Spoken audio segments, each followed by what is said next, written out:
Domingos Simoes Pereira, bonsoir. Bonsoir. Vous êtes le président du Parti africain pour l'indépendance de la Guinée et du Cap-Vert, PAIGC, et ancien Premier ministre. Une réaction à la candidature du président Embalo? Bon, tout d'abord, vous remercier de m'avoir. Vous dire qu'il n'y a personne en Guinée-Bissau qui s'oppose à que Embalo se présente. Tout ce qu'on demande, c'est que la Constitution soit respectée. C'est-à-dire? C'est-à-dire que les mêmes droits de bâtir la campagne, de rencontrer les électeurs, que l'ambiance, toutes les conditions soient réunies pour que les élections se puissent passer dans un climat de... Mais comment vous pouvez dire que les conditions ne sont pas encore réunies? Écoutez, tous les régimes, depuis l'élection, je vais dire l'élection, mais je dirais plutôt depuis le moment que Umaru Sissoco Embalo est arrivé comme président de la République, il a enlevé tous les droits, toute la liberté d'expression, de manifestation et même de réunion. Et je pense que c'est très important de dire que il faut que tout le monde sache que ce n'est pas les organes de souveraineté de la Guinée-Bissau qui ont reconnu Embalo comme président. C'est la CEDEAO qui l'a installé. Vous contestez encore son élection? Oui, mais ça c'est déjà le passé. Oui. On fait juste l'histoire pour démontrer que s'il a été installé le 27 février 2020, 5 ans après, on devait déjà connaître le nouveau président. C'est-à-dire qu'il n'a pas organisé les élections le 27 février. Exactement. C'est ce que vous dénoncez. Mais qui a fixé le terme de son mandat au 27 février? Vous? La Constitution. La Constitution? La Constitution. Parce que la Cour suprême dit que son mandat expire le 4 septembre parce que vous étiez candidat, déchu, vous avez contesté les élections, vous aviez donc déposé des recours. Entre-temps, les résultats définitifs ne sont tombés que le 4 septembre 2020, d'où cette date de la Cour suprême. On est d'accord? Non, on n'est pas d'accord. On n'est pas d'accord. On n'est pas d'accord. Pourquoi? On n'est pas d'accord parce qu'il y avait un contentieux électoral qui se disputait entre la commission électorale et la Cour suprême. Mais ça prend du temps. Oui. D'où la date de septembre et non de février. Non, on arrive à septembre. Mais avant d'arriver à septembre, nous sommes en décembre 2019. Il y a un contentieux électoral entre la commission électorale et la Cour suprême. La commission de la CEDEAO fait l'émission d'un communiqué dans laquelle ils reconnaissent M. Embalo comme le vainqueur des élections. Donc c'est la date que vous prenez, vous? Et il prend... Non, c'est lui qui a fixé sa prise de fonction le 27 février. C'est lui. En tout cas, la date du 27 février est passée aujourd'hui. Que comptez-vous faire? Il n'est plus président. Pour vous, il n'est plus président? Il n'est plus président. Il n'est plus président de la République parce que les 5 années se sont achevées. C'est fini. Mais donc, vous ne faites rien? Non. Je pense qu'aujourd'hui, toutes les forces vives du pays se sont réunies. Parce que pendant cette période-là, cachée sur la farce de légitimité et de légalité, il s'est permis de tout. Mais les forces sont réunies, mais vous étiez où tout ce temps, Monsieur Simoes? Oh, j'étais là.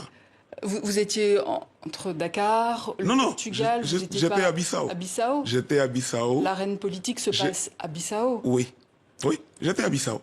Est-ce que vous-même, vous serez candidat, Monsieur Simoes? Ça dépend de mon parti et de ma coalition. Si je suis choisi, je serai candidat, oui. Mais en attendant, dans votre parti, une frange exige votre démission. Alors comment faire l'unanimité alors que Qui demande ma démission? Je pense par exemple au MAE, Carlos Pinto Pereira. Ouais. Pourtant, c'était votre propre avocat. Le ministre des Affaires étrangères de Embalo. De Embalo. Est-ce que ça étonne quelqu'un? À moi, ça ne m'étonne pas. Mais il n'y a pas que lui. Oui, vous savez, on parle d'un parti politique historique, qui a fait la guerre de libération, qui a une centaine de milliers de militants. Imaginez qu'il n'y a personne qui me rapproche, ça ne serait pas réaliste. En tout cas, là, vous n'êtes pas au pays. Est-ce que vous comptez rentrer quand? Je rentre dès que je pense que ma présence au pays va jouer dans le sens de la lutte commune. De là De la lutte, du combat qu'on mène. Parce que... Il y en est plus que disponible aujourd'hui. On est là pour mettre ça en clair, que pendant ces 5 ans, on a demandé au peuple la rétention. On a demandé qu'on n'utilise que les dispositifs constitutionnels. On a respecté M. Embalo en tant que président pendant ces 5 ans. Pourtant... Les 5 années sont coulées. Aujourd'hui, on demande que la commission permanente de l'Assemblée nationale populaire soit la structure qui mène le dialogue interne pour qu'on puisse produire le consensus autour des grandes questions qui animent la scène politique bissau-guinéenne. Pourtant, au pays, vous êtes toujours accusé de détournement de deniers publics. Pourquoi refuser de comparaître ? J'ai jamais refusé de comparaître. Il n'y a pas un procès contre moi. Vous savez, je suis accusé de détournement, je suis accusé de coup d'État, je suis accusé... À un moment donné, il y avait même une poursuite internationale contre moi. Un mandat d'arrêt? Oui, un mandat d'arrêt. Vous savez ce que j'ai fait? Je suis retourné au pays et je me suis présenté en face du procureur, juste pour découvrir qu'il n'y a rien contre moi. Parce qu'il n'y a rien contre moi.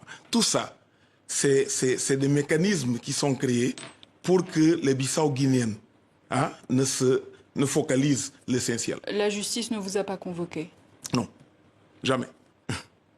Une mission de la CEDEAO était à Bissau la semaine dernière avec la proposition d'une feuille de route qui n'a pas abouti. Qu'est-ce qui a bloqué selon vous?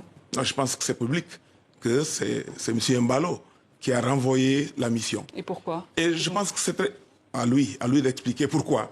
Mais moi, je pense qu'il faut que tout le monde comprenne l'importance et le rôle de la CEDEAO. Je dis et je répète encore une fois, ce n'est pas la Cour suprême qui a annoncé des résultats et Embalo en tant que vainqueur des élections. C'est la CEDEAO. Et donc la CEDEAO envoie une mission parce que la CEDEAO a la conscience qu'on est arrivé au terme de son mandat. Alors, est-ce que vous diriez que la Guinée-Bissau doit se retirer de la CEDEAO comme les autres pays de l'AES, le Mali, le Niger, le Burkina Faso? Non, on ne fait pas cette apologie. Non. Moi, je comprends très bien qu'il y a des questions que les pays membres de l'EAS proposent et qui sont relevants pour notre communauté comme un ensemble. Mais la retirer, je pense qu'on a intérêt à discuter ça, mais pas nécessairement pour quitter la communauté. Mais la CEDEAO a une responsabilité envers la Guinée-Bissau et envers le peuple bissau-guinéen. Vous avez rencontré les dirigeants de l'AES ces derniers mois? Non. Non. Quelles sont vos relations avec ces dirigeants? Je connais certaines. On s'est retrouvés au niveau de l'UIP, l'Union interparlementaire à Genève, et on s'est causé. Je comprends les questions qu'ils posent. Mais je pense qu'aujourd'hui, ce qui est important, et comme vous avez mentionné la mission de la CEDEAO, c'est de dire qu'une semaine après que la mission a été renvoyée, il faut dire que ce silence commence à être très bruyant. Il faut que la CEDEAO se prononce de forme très claire. Autrement, il commence à ne pas faire sens. Domingos Simões Pereira, merci. Je rappelle que vous êtes le président du PAIGC, principal parti d'opposition en Guinée-Bissau. Merci.